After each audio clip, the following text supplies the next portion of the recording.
بسم الله الرحمن الرحيم. السلام عليكم ورحمة الله وبركاته. بسم الله الرحمن الرحيم. الحمد لله رب العالمين والعاقبة للمتقين والصلاة والسلام على أشرف الأنبياء والمرسلين وعلى آله وصحبه أجمعين وعلى من اتبعهم بإحسان إلى يوم الدين.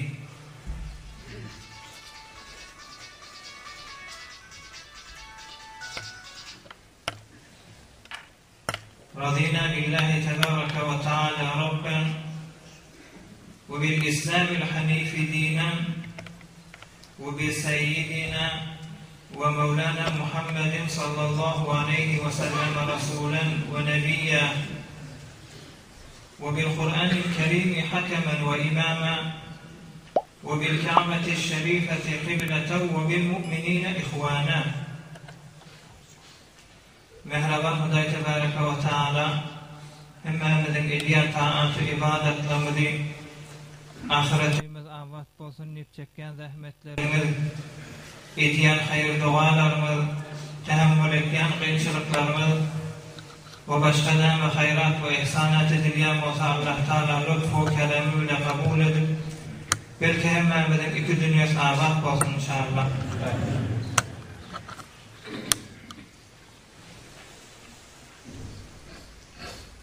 Peygamberimiz Aleyhisselatü Vesselam'ın mübarek yaşayışının gurrunu yani başlama kabul Müslümanlar şu mahal bir atanı öz oğulları inanmasa bir ata öz oğulları himayet etmese hemkari etmese şunu iyiye çıkmasa şu atasını kabul etmese öyde avatlık olmayan ittihat olmayan zindagi hanavadada bir zindagi ve her kim öz yerine ölün ennesi öz yerine kıyıt öz yerine oğlan öz yerine ve dedesi de öz yerine her kimin bir mesuliyeti var. Hemçinani ki bir öyde atalık etmese atalık edeni bilen oğlanlar son ata deyip kabul etmese ennesini ennem deyip kabul etmese, himayet etmese, eğer çıkmasa, inanmayan olsa şuna güya ennesi dayalak berhord etti. İnanmayan diyenimiz şu. Atası dayalak başka bir keseki öye mehman olup tuğlani muddette yaşadı nezile şolar yalak kabul etse öy dargıya. Bela teşkiye Müslümanlar Peygamberimiz Aleyhisselatü Vesselam'ı kafirler şun sözüne inanmalı değil, biz inanmalı. Peygamberimiz Aleyhisselatü Vesselam'ın aydınlayan vurgunları, mübarek hadisleri yaşayışın biz şun ağzına yükönmeli. Biz şuna eye çıkmalı, şun şeriatini biz eye olmalı Müslümanlar. Koyup giden yedeler zatlarını biz amel olmalı. Peygamberimizin yaşayışını mengzetecek olmak bizim zindegimizin vazifesi Müslümanlar. Kafirler de iman getirmek olan da boyunna lazım. Yani biz şunu ümmet deyip kabul edemizden sonra Müslümanlar şu Peygamberimiz Aleyhisselatü Vesselam ne mi deydi biz canı dili bilin inanmak gerek. İnanmalı deydi bilin bir nefer inanmayan inanandan sonra şu ne mi deyse kabul. Son sırtında yalan yok, hukku yok, Hudayla ona inansın yalan. Peygamberimiz Aleyhisselatü Vesselam'ın getiren şeriyetin canı dili bilin kabul etmek gerek. Olukon muazzalları Müslümanlar şumaha şeriyeti فَمَا آتَاكُمْ وَمَا آتَاكُمُ الرَّسُولُ فَخُذُوهُ وَمَا نَهَاكُمْ عَنْهُ فَانْتَهُوا. Nerede gelse kucak bilen açık kabul etsen Müslüman. Etmeden kafir değil. Yani kabul etmeden dinden çıkyan. Şu tarafı bize olukon muazzal şeriyeti Müslümanlar. Olukon gurruna ağdıracak bolyan. Peygamberimiz Aleyhisselatü Vesselam'ın getiren şeriatini amel olmak ya amel bolmasının gurrun değil. Şunu inanmak gerek. Gel sen emel edip bilmeden de. Biz Peygamberimiz Aleyhisselatü Vesselam'ın hatası yok deyip imanımızda bolşuyarak o şeriatta ahirin şeriat bundan sonra şeriatı yok ki biz indiki şeriatı da görsek yok. Şu şeriat bayat bizim zindegimize gelmeli, taki biz zindegimiz kıyametteki zindegi bilen demlenip cennete girer yani. Ben nerede hedefim vardı vururum dediysen, ben mesal vereyim lan. Yanılak 5 yıl bundan önce Şeyh Abdurrahman Dehanlik olan alimden biri geçti Mekke-i Mukarreme'de. Mekke-i Mukarreme olan alimlerinden, allamalarından 5 yıl oldu dünyadan geçenler. Şu gurrum veriyor. Bir vakt Mekke-i Mukarreme'de bir alimden bir dünyadan geçti diye. Kavgulatın Mekke'de ayrılıptır. Mekke muftilarından ilmin menbe'i. Mekke-i Mukarremen alimlerinin biri dünyadan geçti, bana cayladı. Bundan bir neyse vakt geçenden sonra şun izinlaki vareselen biri de ayrıldı. Araplar arasında bir resim var, bir adab var. Bir yerde bir ata dünyadan geçti, hanevadasından bir nefer izyanla dünyadan geçerse, şun kaburunun üstünde caylayıgan. Gerçekten atan öz üstünde bulmasa da şun kaburunu kalıp, şun kaptalcığını bir yerine hulasa şun nefşe kabir olup şun içinde caylanmak Araplar arasında bir resimlen biri. Ohum Şeyh Dehan gurrun veriye bir alimden bir dünyadan geçti. Biz zaman akidip cayladık. Basın vakt geçip geçmeyken şun vareselerinin bir izinlekilen bir ayrılı. Onu akidip caylayacak bol kabir açtık. Bir yaşacık qiyda olan, avadan qiyda olan biri kabirde yatı. Şu bu işin müsandırı havaslar ettim.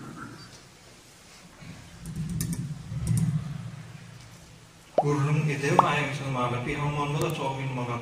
Son gurrundan alacak böyle. Peygamber Aleyhissalatu vesselam'ın asl ümmet bolman gurrun ey musulmanlar. Cevabda düşünmeli gurrun. Şeyh Dehan gurrun veriye şu bir alim dünyadan geçti. Yakıylıktan sonra varesesi dünyadan geçti. Dünyadan geçenden sonra üstünü parıp açamazdı şu yankı izinle iyi olan adam ya kıyız olan şunun yanına cayılacak olamızda gördük bir kıyız yatı yankı alim yok cayınına. Onun ne bolluğa izdihamı düştü, stresi düştü, kabırlığın pelakı var, hemmesinin ededi var. Hemçinani veladetler sebep bolşuyu alıp otada ayrılan adamlar sebep bol. Yani nerede caylanıktır, haçan caylanıktır. Hemmesi bir senedilce o kıyın nemetiye onun içinde.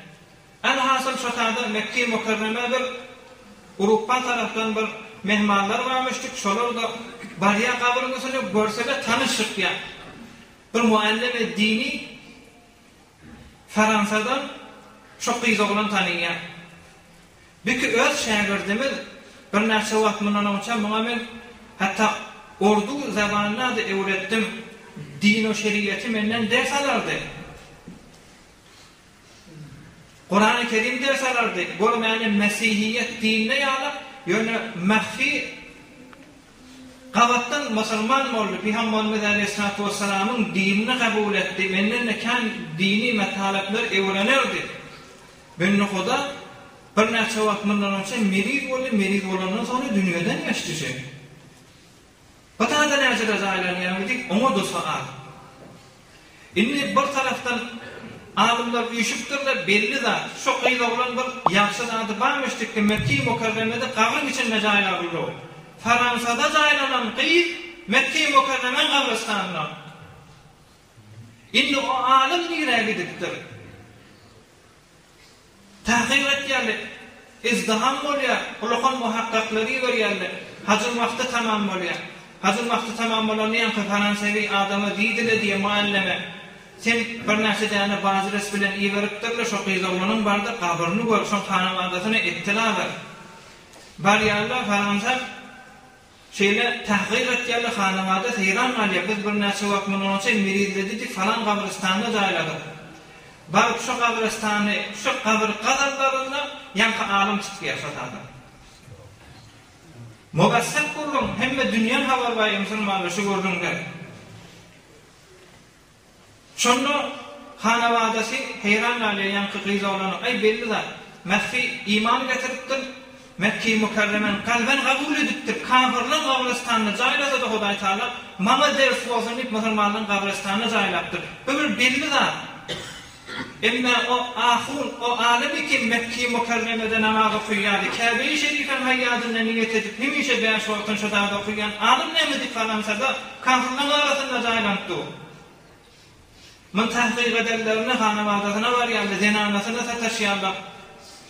Şinäçe adam etdi, şeýle gurulma. Onu gawarda mittikibi. Namazyn ekber miýadi, arazatyn ekber miýadi. Hatta giydi namazını da okuyordu, teheccüdünü da gaim etti. Öz işi bilen. Biz heyran şon falan sakçaylan yani. Onda bir yerde bir biyadetçiliği var mı şon, bir hıyaneti var mı, bir yerinin kargışına kalan nedir? Onu sual edenlerinde yönü zenanesi iktir, bir kıyışık yerini gördüm deyiptir. Şayet şu kıyışık yer sebepli şeyler olanlar. Onlar ne diyenler? Onlar her muğam ben yanıma gelenler, hem besher olanlar, İğne näpek bolardy. İğne näpek bolanlar şotada suwa düşme agyr bolup, hele Nasraniler keyfet ýaşy, olardy gosletmek gerek diýip şuna aýtýardy wagt etdi. Gurmana kişi taýýalar, adam alan çekiripdi. Mescitte okuyman öýde okuýsan, keyfini diýsen şaýat şolakon mojazatlara girdi. İstanaqqawnahu bi'alsinatikum wa taquluna bi'afwahikum ma laysa lakum bihi 'ilm. وَتَحْسَبُونَهُ هَيِّنًا وَهُوَ عِنْدَ اللّٰهِ عَظِيمٌ. Adam cavallara etken men, kerde şayet namazda bir miktar başka nezeriyeler beraber, dini yok şoramıda. Yöne kendi hatta biyedetçilik hezap olup, Hudaý Taala'nın yanına daşadan hale musulmanlar. Bereksinin bir mesal öyle. Geçen haftalarda gördüm, geçenler Hazreti Şeyh Ofdade pirdir. Osmani padişahının olakan pirlerinden. Ben nohada bir vakt öýde otyka yanına adam da bolmaly. Şonu yer qazyyan ýalak bolupdyr. Halin yüzüni elinin arkasyny, aýasyny göňe edip, arkasyny etek edip şeýle qazyyan ýaly bolupdyr. Ondan näme etýän diýerlerinden Hazreti Ofdade pir diýipdir, hissat diýipdir. İyi yanlış eli lokur olmanı doktor öýün içinde. Onda näme boldy diýende, onda falan ýerde bir ben nokada şu keşdisi deşilli, içinde deken adam bolmaly, jens bolmaly. Şotanda meni çağırdı, ey Ofdade pir yetişdiydi, men de şu elim bilen şoň etegini suwadym diýdi. Oturan ýerine el laý bolýar. Görýäňiz her hepdede kenarından geçip gaýtýaňyz, eradetiniz artar, iktidanyňyz artar. Qaranqyman diýdi, şu gadymda zirzemini ziyaretkä mübarek mezar beter etekde zirzemin bolan soň qaranqyman diýilýär. Başga felsefesi ýok. Hazreti Yahya ibn Zeyd, Hazreti Zeyd'in oğlu Hazreti Yahya. Hey wara ihtiramyny saklamaly adam. Hazreti Yahya'nın dädesi Hazreti Zeyd bilen İmam Muhammed Baqir doğan. Peygamberimiz Aleyhissalatu vesselam'ın kıyız Hazreti Fatıma, artık İmam Hüseyin näme? Peygamberin artık İmam Hüseyin Hüseyin'in bilece artığı Qaranqyman'ın dädesi. Qaranqyman İmam Hüseyin'in çawluğu bolýar. Şu Qaranqyman'ın dädesi Hazreti Zeyd'i bilerek adamlar, inni kafir musulmanlygy bir de tarihte gelmedi, yönü eden işleri gelipdir. Şöyle Hudaýny Hazreti Zeyd'i şehit etdiýärler. Biderek adamlar, teleka adamlar, çoň Hudaýy adam bolansa bir muňa düşman muň aýtýan kepleri hak bolup, muny terror etdiýärler. Terror edenden soňra şunu şäherin orta arasyna giýje terror edenlerde ýalanaşlap goýýarlar, feleke ýalak. Meselem feleke merkezi ýalak ýerde. Näme erti görsün mesela falan bize gelýän adam şeýle bolýardy. Şu zamanyň zalimler, kafir bolsun, musulman bolsun, o muhimde bize şoň zalimligi berýär. Şu taýda eýmaşyny sıfırıp, hatta awrat çaýlaryna da açyp merkez şäherde goýýarlar. Giýje şeýtýärler, giýjen bol wagtyndan. Hudaý Taalaň gudraty bilen erti namazdan soňra hawa açylýar, ýaqtalýar, bark görürlerini ekademyň awratyny ýerden Göbekten teddidinin eteğine çeli. Şu tasını ebrişem qorusuğu, kerme ebrişem şatadı ebrişem dokip ak edip avratını örtüp koyuptur diye dama çeliyim. Ebrişem nereden götürür şatadı Müslümanlar? Şu doğruluk. Adam bolyan da attır zindegide avratın da kâda şayet bir sehnen gâli sebepli görnasın. Adam çıkamarlar. Özün yalan aç. Gezmesen bolya. İştibai kâda avrat da açılar. Emmen necru bolya Hudaý Taala şu bendelerin tayid etdiye bir yerde bir doğrulukları var ki Hudaý Taala şu doğruluklarını hemişe ispat edip geliyor. Indi biz şolar ýalap bizi teröristler şehrin merkezine koysalar dana çelliği bizim avratımız örtülür mü? Örtülmeyen. Bizi her hilli yere gaziyanımız bilen evvela o imdad isteyen adamların sesini işitmeyen. Her hilli bizi çağırasın. Bar çağıranı bilen. Biz şeydip yer dırnağını bilen, yer kazanımız bilen bize o kudretleri yok. Şuna içecek olayan ey Müslümanlar. Dünyada kendi attan günahımız sebepli verilmiş olar. Biz Garam Kımam'ın Derdesi Hazreti Zeyd yanak biz ulukun mesela magam ve kerametler bizden görünmeye ya Hazreti Oftade Pi yanak biz şolar yanak kudretimiz bolmaya bir zıla sebepli sureti zahirimiz oradan geliştirdiler. Günahkarçılıkla adam Hudaý Taala'dan derecesini taşaltıyor ve alhasıl şu derece taşalıp dünyada bir dereceler görüp bilmesek de kıyametteki dereceden galam alıyorsunuz adam. Näme sebepli? Azajyk şeriatın ahir bolan yerinde şeriaty mesela ay ýeňil bolsa da, ay şu bolmasa da diýmäýin. Hudaý Taala'dan kuvvet dileýin Müslümanlar. Peygamberimiz Aleyhissalatu vesselam'ın mübarek 8-nji ýaşynda bir ulkan wakalar bolupdy. Evvelki bolan waka Peygamberimiz Aleyhissalatu vesselam'ın ýaşaýan ýurduna qahty düşdi. Oşa qahtiler sebepli Peygamberimiz Aleyhissalatu vesselam'ı Abdülmuttalib gerşini alıp doğa edenle yağın yağdı bir. İkincisi Abdülmuttalib dünyadan geçti. Peygamberimiz Aleyhissalatu vesselam aytdı: "Yub'asu ceddi Abdülmuttalib." Men qaqam Abdülmuttalib'i kıyamatda Hudaý Taala turacak. Fizidil muluki ve ubhatil aşraf. Bira padişahların inki artmacı adamlarının biri olup turacak, padişah olup turacaklar. Cennete girecek padişahlar da dünyada padişah adilmiştir. Şolun da inki artmacıları olup turacak, bir de ağıraylı adamların da inki ziremi olup turacak kıyamatta. Abdülmuttalib dünyadan geçerleri sebepli Mekke-i Mukarreme'de getir, näçe ullet bazarlar yürüymen tətili olupdur. Sonra öz eşitini Ebu Talib beye oluyor. Şimdi şu yıl yine bir iki tane vaka olupdur. Şu vakanı size eşittireyim. Bilsek kavul, näme bolan ýagdaýlardan. Oham da şondan bir kıskaca ders. Oham inşallah gelecek hafteden melek Peygamberimiz Aleyhissalatu vesselam'ın mübarek 9-njy ýaşyndaky bolan gurgunlar. Ey Müslümanlar, Peygamberimiz Aleyhissalatu vesselam'ın mübarek bir hadisi var. Peygamberimiz aydypdyr: "Teessaftu ala mauti arba'atin minel kuffari." Ey ümmet, 4 tane adamın kafir geçenlemen narahat boldum diktir. Şolar Müslüman dünyadan geçse awwal jok diktir. Yani arzu edipdir. Teessaftu ala mauti arba'atin minel kuffar. 4 tane kafir geçenleri sebepli men şonu katı narahat boldum. Şon biri ala mauti Enuşirvan li'adlihi.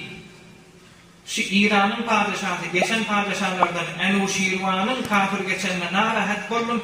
Şon beter adıldı. Adaletinin hormatına, doğrusuluğunun hormatına da iman getirsem avukti, emmez bolmadı. Ve Hatem-i Ta'i lesahaihi, bir de Hatem-i Ta'i Araplardan beter sahihi olansam, şon imansız dünyadan geçenler katı narahat memliktir. Bir de Hatem-i Ta'i'nin kakasının kakası. Hatem-i Ta'i'nin kakasının kakasını İmraul Qays'ye beter katı şairlerden, belli adamlardan. Arabi dil öğrenecek bolsam şolun şiirinin kanun öğrenin diye. Ve ala İmraul Qays li şiirihi. İmraul Qays diyen bir şairi geçiptir. Şöyle beter şiiri bilen Arap dilin tağviyetine gavaid Arabi ken kömek etti. Şonda imansız geçenler katı narahat boldum. Biri de ve ala Ebi Talib li birrihi. Emum Ebu Talib bana kem yaxşılık etti. Şonda imansız geçende narahat boldum diye.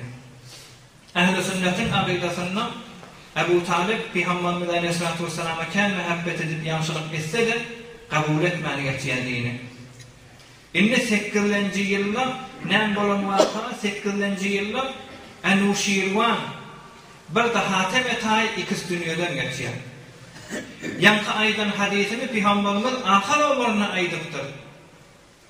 Ebu Talib dünýeden geçenden sonra ahir ömrüne aýdan mübarek hadisi. Ýöne Enuşirwanyň adil adam bolansan kafir geçeni, Hatem etay sahih bolansan şonda imansız dünýeden geçende narahat diýipdir musulmanlar. Şurada Peygamberimiz 8 ýaşyndaky aýrylypdyr. Araplar arasında Hatem etay, Enuşirwan we İran'da ikisi 8-nji ýylda dünýeden geçýär. Ey musulmanlar, şular Peygamberimiz Aleyhissalatu vesselam şulara ökünýäniň bir gurrumy bar, bir ders bar. Elbette ilmi gurrun kenler. Bir wagt Hazreti Süleyman Aleyhisselam, Süleyman Peygamber insanlara padişah, cıllara padişah, leşkerlere de koşkular hemmeti tahtının üstüne oти, yerle şonu Hudaý Taala musahhar edip şuma pervaz etmeyen mi? Uçan bilen, hava peyma bilen göğe uçuşýar. Hazreti Süleyman Aleyhisselam tahtı bilen uçup barýarkan, yer gözläp duran, şoň uçup barýan ýerinde de hem leşkerler ihtiram koyupdu, hem cınnan hem insanlar. Şu tahtın defesinde de kuşlar sahiban bolup barýar şoňa Hazreti Süleyman Aleyhisselam'a. Oham şeýdip padişah, öýde peygamber bolan bilen ýüregi gafirler. Şeýdip etekdäki leşkerler bolup Hudaý Taalaň beren nemeti sakfike kuşlardan teşkil bolup bejerip şonu görüp öýde keýf edip duran. Şonda baralajak tahty kıyşaryp dündürülecek bolupdyr. Oham Hazreti Süleyman aýdypdyr: "Ey taht, istakim, dogurjak" diýipdir. Şonda Hudaý Taalaň gudraty bilen ýanky taht kepledi diýe.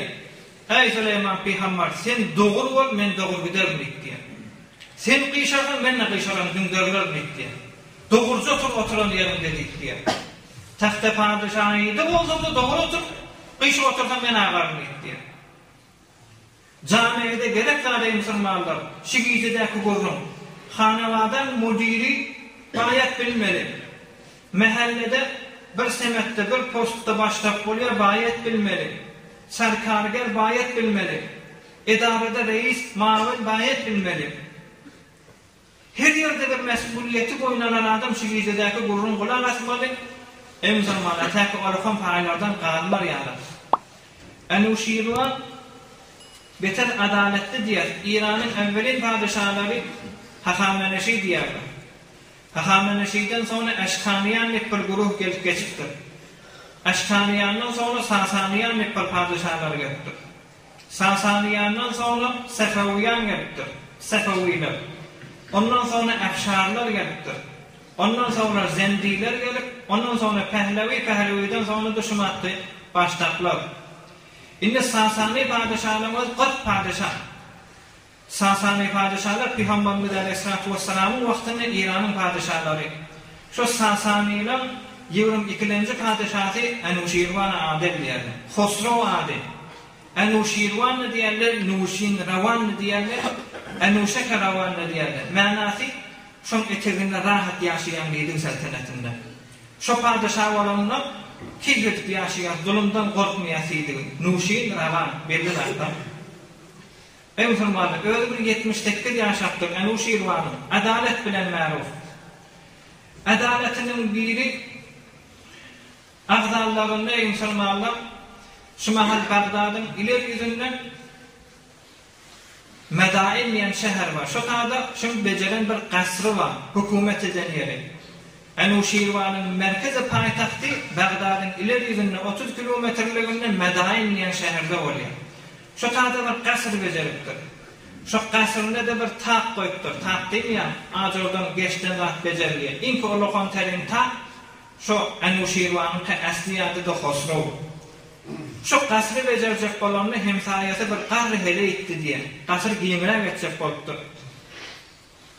Hem devletdaşdaki hem sahilerden ecadalın diyenine ecade berenle olupdur. Yöne bir qarri hele ecade vermenler şoňa. Bir qarri denane olmalı. Bir ata bağlamdan yadigar yeten yeri bir yermen padişah berip biljekler qyyn bolmasyn dipdir. Hem bunu Enuşirwana Hosrov gelip aydallarının muşkili yok dipdir. Qasrınçı tacın qyşardan dipdir. Şuma da çellim.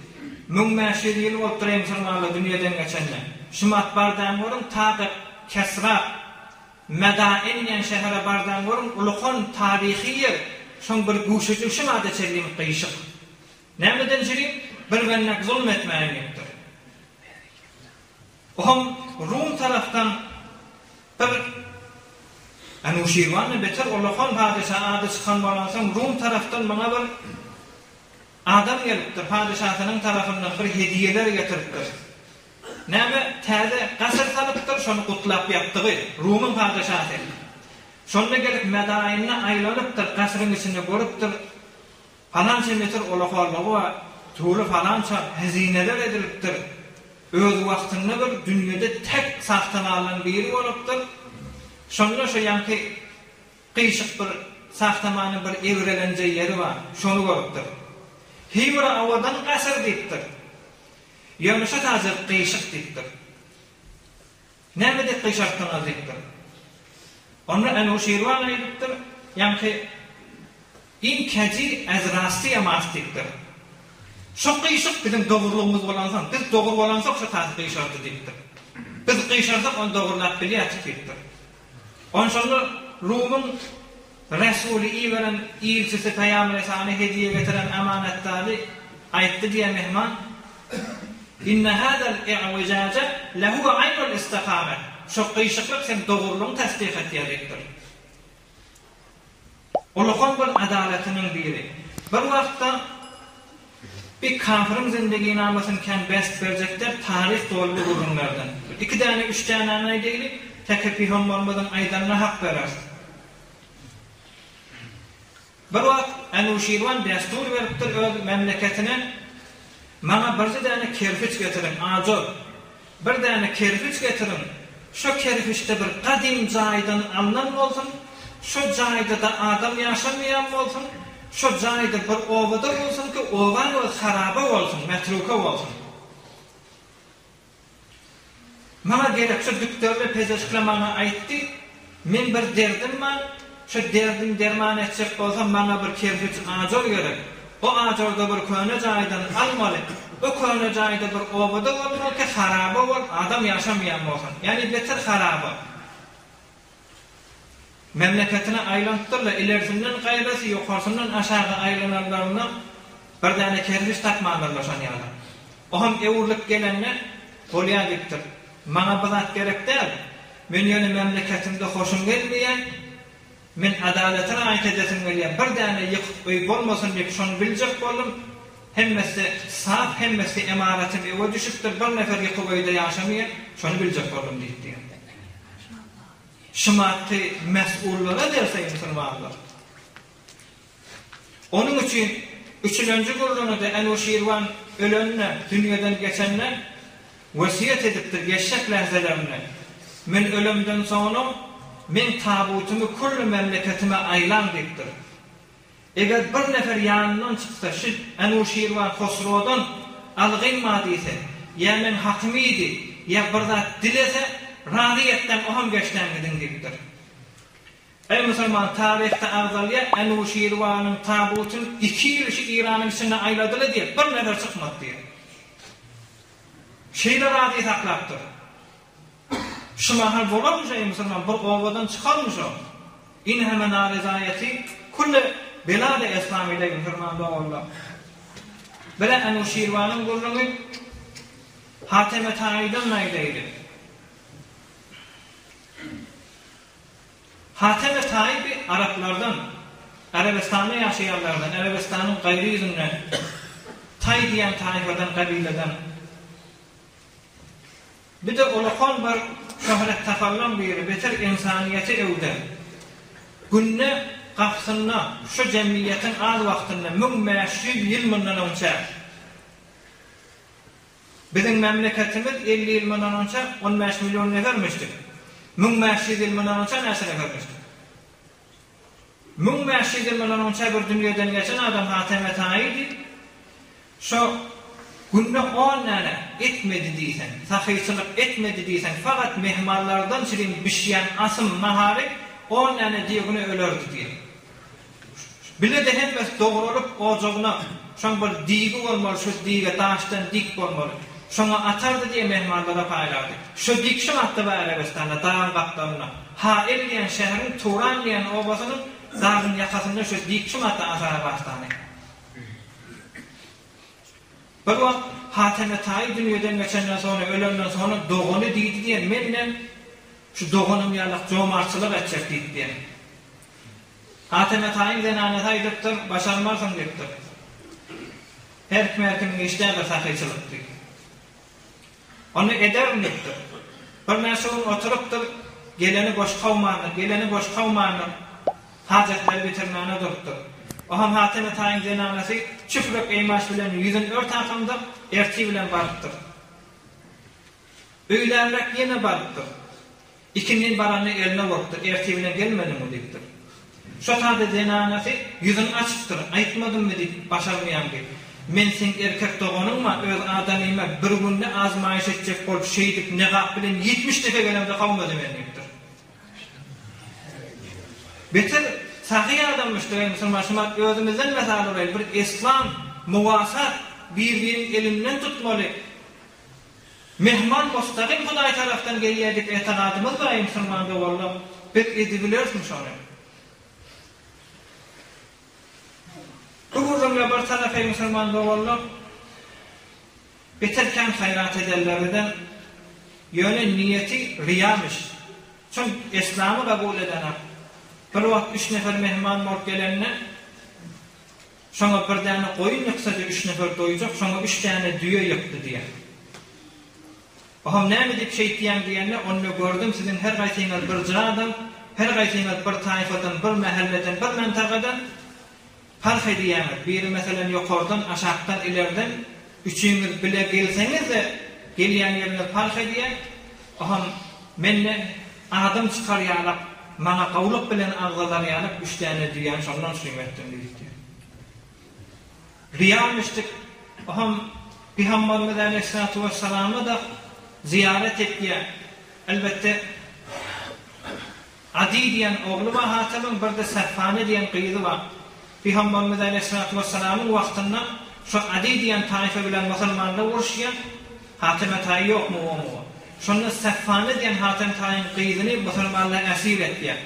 Medine-i Munawwara getirirlerine şonda Safane diýen Hatem Etai'nin gyýzy gurrun berýär. Ya Resulallah, men Hatem Etai'nin gyýzy, gaftan boş kawmiyanyň gyýzy. Şu gurrunlar diýär. O Peygamberimiz Aleyhissalatu vesselam aýtdy: "Utrukuha fe inne abaha kana yuhibbu makarimel ahlak." On elindeki despentler, pabentler çözün, atasının hormatı var. Çon atası insaniyeti qawwer ýerdi, ýaşylygy qawwer ýerdi.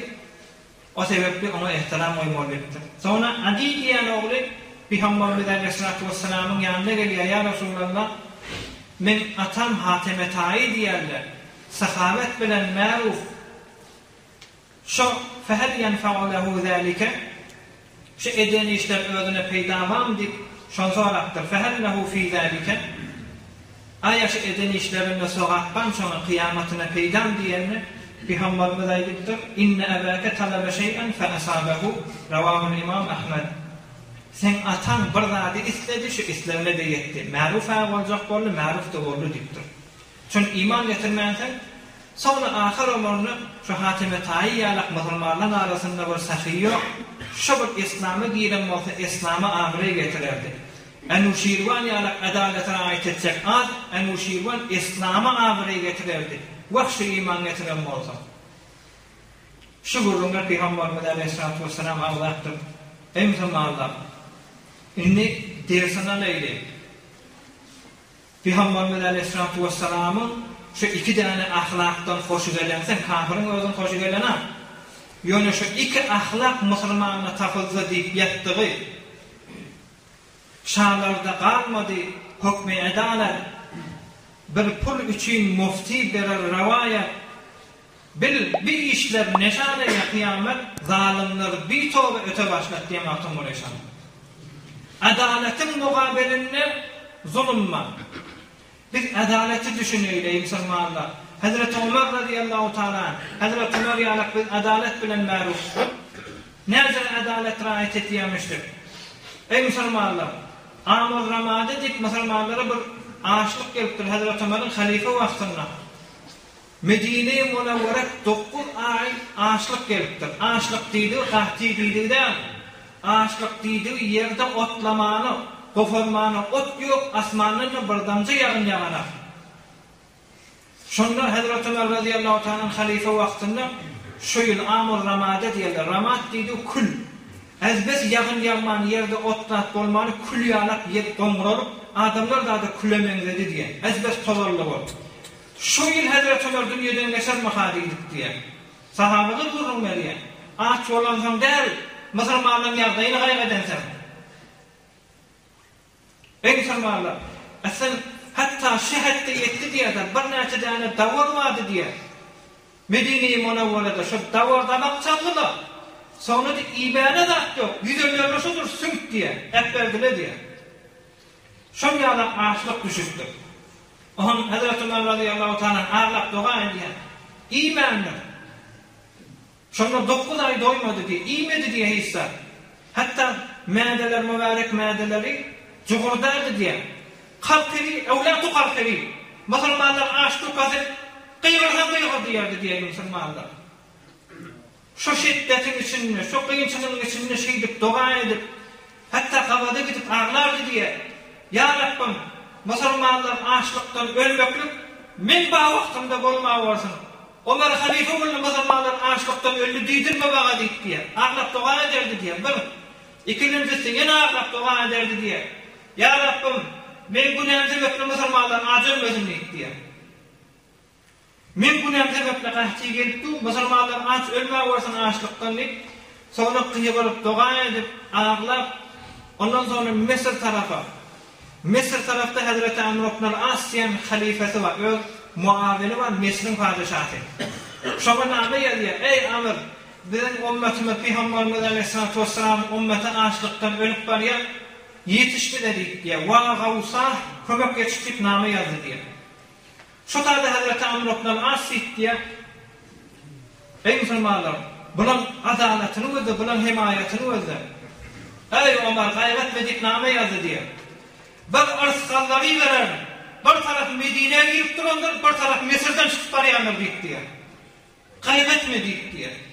Derza evvelin seferinden mün tane diyor, şudur şu unu verdi diye. 20 tane keşti deriyan Mısır'dan yağı verdi diye. 5.000 tane de imaşı verdi diye. Birçi seferinden, birçi verin yerinden. Himayet ediptirler Müslüman doğallar. Sonra bir vakit Hazreti Ömer'in halife vaktinde 10 yıl halafet ettiye.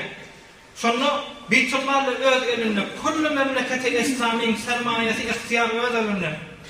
Medine-i Munevvere'de minbere çıktı diye cınganamazlar. Medizledi diye ben okudan. Birçi tane de tevhidler derman yaptır. O da esel imel yaptır. Esel yok. Birçi Beytulmal'da birazcık esel olmalı. Sonra cemaatler Medine-i Munevvere'de umumu adamlar imanın kamil vakti. Bir nefer öyle yatmayan. Ey cemaatler, ey Peygamberin ümmeti, bana tevhidler ayıttı, ödüm demeli, şu dermanlar başka derman mı yok? Bana ayıttılar, esel iyi deydiler. Esel de fakat Beytulmal'da var. Eğer siz ecare verseniz de yiyecek, yoksa dünyadan geçmeyene razı yiyecekler deyip. Şöyle Hazreti Emirul Mu'minin Ömer radıyallahu ta'la'nın adaletini gör, cemaatle ağırlaşıp himmet razı deyip diye Müslümanlar. Halife vaktinde kullu Kore zeminde Müslüman olsa öz vaktinde başta. Bir vakt bir yeri servali veriptir Hazreti Ömer radıyallahu ta'ala. Servali veriptir bir yeri. Servali yolda sudan geçmeli olupturlar. Sonra her kim 100 milyon olsa Amerik geçiptir. Bir belli okudan Müslümanların biri 100 bilmeyen olmalı. Baştaklarının biri adına içecekte baştağı geçtiktir. Şoň bir Hazrat Ömer'in wagtyndan gelýär, şoň tarapyndan gelýär, baýat geçme. Bilmeýän, geçmezdenlikdir. Wagtar edähimde suwa salypdyr, geçerdim banaty bolardy. O da şey dahamda eýdip bir dahamda wa Ömer'a iki defa şuna aýdypdyr. Wa Ömer'a ey Ömer yetişmäňe diýähimde jan berdi. Bu gurulun eýýem namada dahamda Hazrat Ömer'e ýazypdyrlar. Şeýle sen falan ýerek leşkeri verdin. Şo leşkerin falan ýerinde şoň başdan şeýitli şe hareketi köküzdi. On falan adam da aýryldy. Şo taýda Hazrat Ömer namy ýazypdyr. Şu namany gurul nährende gelýärdir başlarına. Gurul nährende ýanyna uradypdyr. Getiripdir ýanyna ören şeriýet bolarmy hadiýan diýipdir. Şeriýet mynaýdan akdypdyr. Ören şeriýet bolarmy hadiýan. Ýogsa özüňi suwa hakyrda haber etdim men diýipdir. Bir ýygyna ýetip bolmazak suwuňysyňdan bermilip beten suwa hakyrda haber ederdim. Ýöne şeriýet mynaýtmaýar diýipdir. Gitdipdir diýetinler diýipdir. Indiden bile bir ýerde postda goramaynypdyr. Emel edenin gerek kalmama diýipdir. Onun üçin ey musulman dogurlar Medine-i Munawwarada Peygamber Aleyhissalatu vesselam'ın halifesi bolan Hazrat Ömer öz wagtynda bir wagt dağın tepesinde duran ýagdaýda ey musulman kudret gerek bolurlara dağın tepesinde duka yer titremäne durupdy. Hazrat Ömer radıyallahu ta'ala şallağı bilen ýere gutdy. Adalete ait edip otykan näme diýip titriýärdir. Şu taýda yer goýdy diýen musulmanlar. Allah kıymıllamayan yıktır. Adalet ayeti götürmektir. Bilýäňiz mi musulman dogurly Hudaý Taala şu tikeni yanına tiken kalgan güýli şular hasan göberdi. Hazrat Adem atan wagtynda yannak yok. Tikenle yok musulmanlar. Evvelin adalet pozulup, evvelin adalet devrip zulüm bolan lehzesinde yerden tiken çıkmana durupdy. Hazrat Ömer bu adam bilen tamam boldy. Yok. Şawurluk var Hazrat Ömer ibn Abdülaziz. Hazrat Ömer ibn Abdülaziz ikilenci Ömer diýip tanylýar. Beter takwa adamlardan ey musulmanlar. O da Beytul Mal milletin hakkına din paylaýanlyk milletin hakkına gaýym duran adam. Beytul Mal'ın kapsının kenarından geçip barýaka Beytul Mal'a atyr bolmaly, şonu bolunna yumardy diýer. Ey emirel müminin, Beytul Mal'ın kapsının agyndan geçip barýaka näme diýen sen? Onun musulmanlaryň atyry var. Çalıp istifade edeme, iyisinden istifade etmek haram olamasın, tutulamayan kıyamatda şondan çiğmettim diýdi.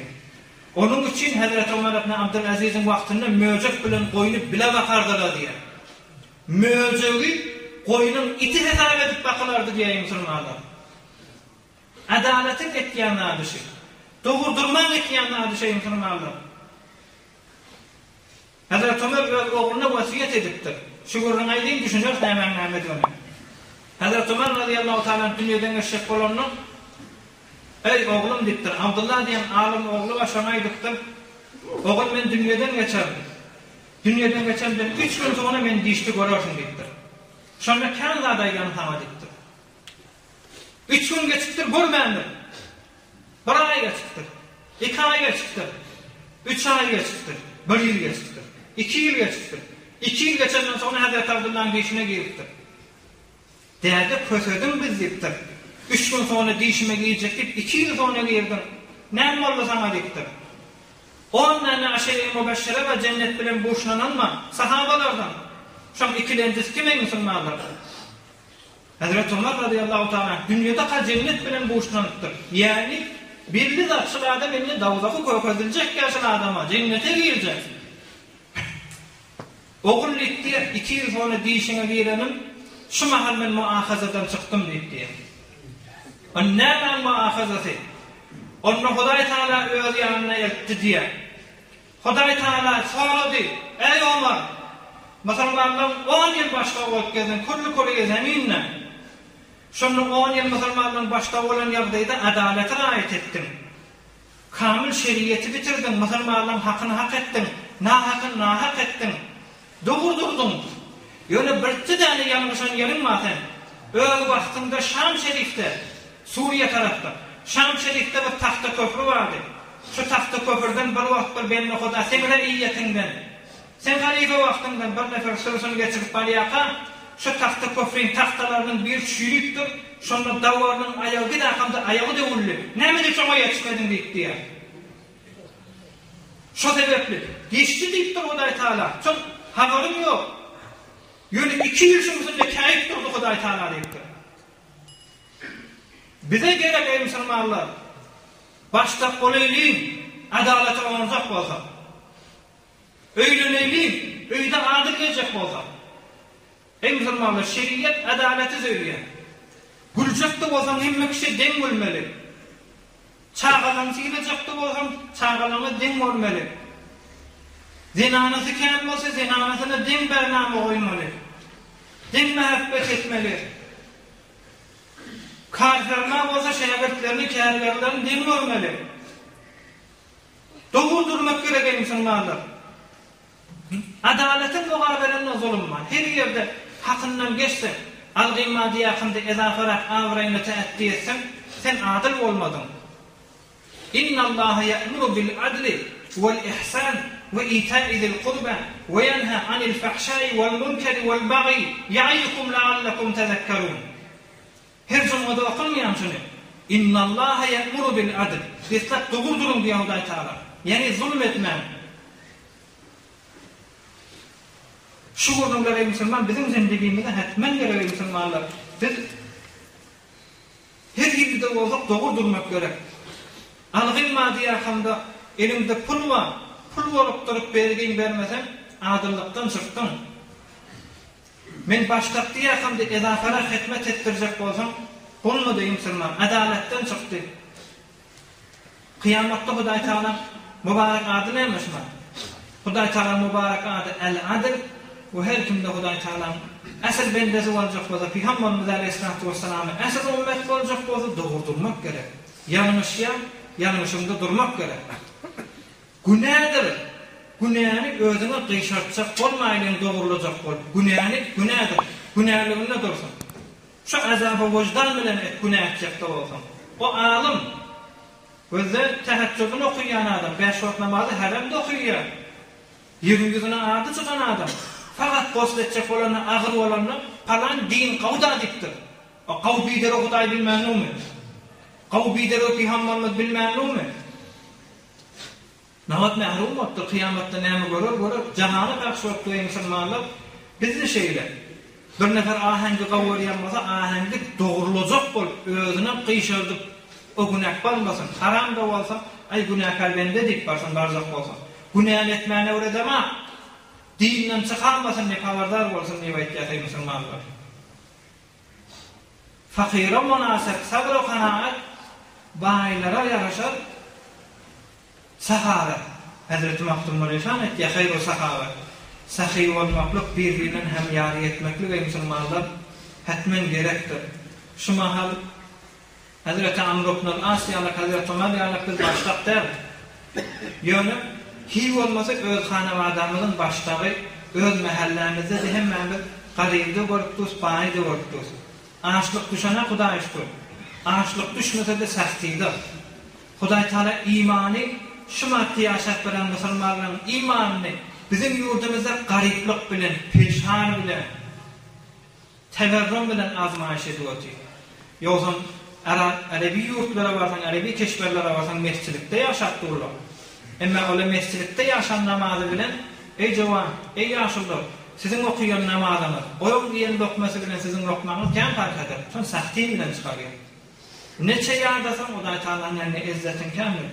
Dogurdurmak gerek ey musulmanlar. Nimnani ger korat merde Huda, bezle dervişan konet nimi diger. Dogry adama gelişýänler nimnani ger korat merde Huda, bezle dervişan konet nimi diger. Mulki iqlimi bigiret padişah hemçanan derbende iqlimi diger.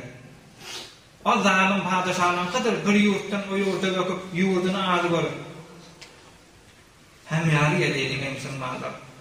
Özümüz baka. Hatta özümüz baka. Owada bir horgolun bolmasyn eger gösterse mali bolsun. Bir de dogurdurmak gerek. Mesela kıyamanda var ýalňyşýan, ýalňyşyny kabul etmek gerek. Gülür ýüz bilen tarafy rady etmek gerek.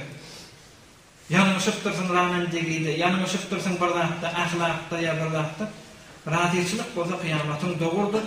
Barşymda taxtyň üstünde de cennette de mustaqim etler. Emma gyşardylsa Adam qıyşarsa ey musulman doğulu onu Hudaý taala heyvara hatarnak bolar ey musulman doğulu. Peygamberimiz aleyhissalatu vesselam bize olgu. Peygamberimizin hadisine deyin tamam. İşten hadisine yönüşüm at bilmeli vururlar. Peygamberimiz aytıptır ya eyyuhan nas. Ey adamlar. İnnemâ zalla men qablakum. Geçen sizden önceki yaşayan ümmetler ağlaşanı bir cana sebepliliktir. Neme? Ennehum kanu iza salaka fihimuş şerife terakuhu. Eğer bir şerafetli adam, maldar adam, ulukan adam oğurlasa innelerdiler. Ve iza salaka fihimuz zayıfe akamu aleyhim hududa.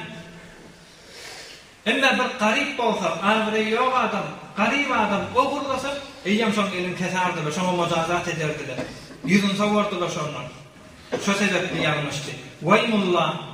Hudaý bilen kasam olsun, adaleti bildiriyor Peygamberimiz. Lew anna Fatimata bint Muhammedin sallallahu aleyhi ve sellem saraka. Eger men qyzym Fatima da oğurlasa, men özüm elim keserim şonu dipdir. Diýmerim, milletin qyzy bilen men qyzym fark edýär. Biz de şeýle musulman dogallar.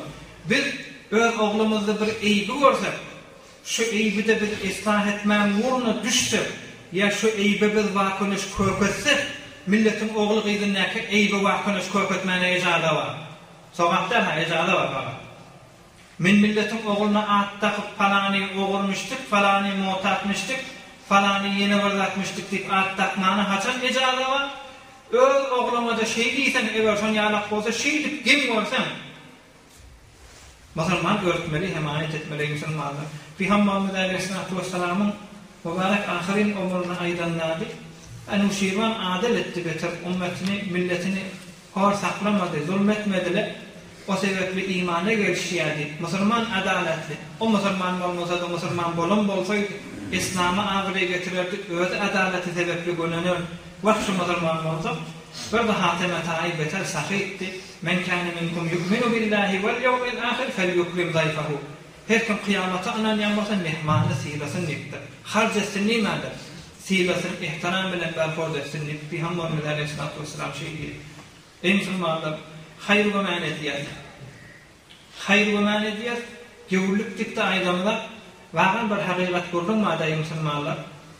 Hudaý taala gawwermese öz öýüne çağıryp bar. Hemçinalikim bir adam, insan jamiýede geçen adam özü bir hoşy gelýän adamlar çağırýar, hoşy gelýän adamlarny öýle wagt getirip dur ýakyn-ýakyndan. Neçe irtibat ýakynlansa, neçe erzeş ýakynlansa, basılmasın öýle getirýänler. Hudaý taala bäri başy bolmasa özüni heftede getirip otyr. Ondan näşäride 5 wagt öýle namazy mescide baryp duranlar soňra Hudaý taalaň ýanyna erzeşiňiz kändir.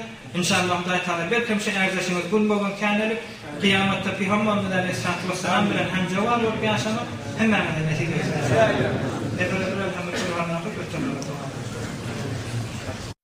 برای مشاهده ویدیوهای بیشتر به کانال یوتیوب سخنرانی‌های علماء ترکمن سر بزنید، مشترک بشید و منتشر کنید، اجر ببرید.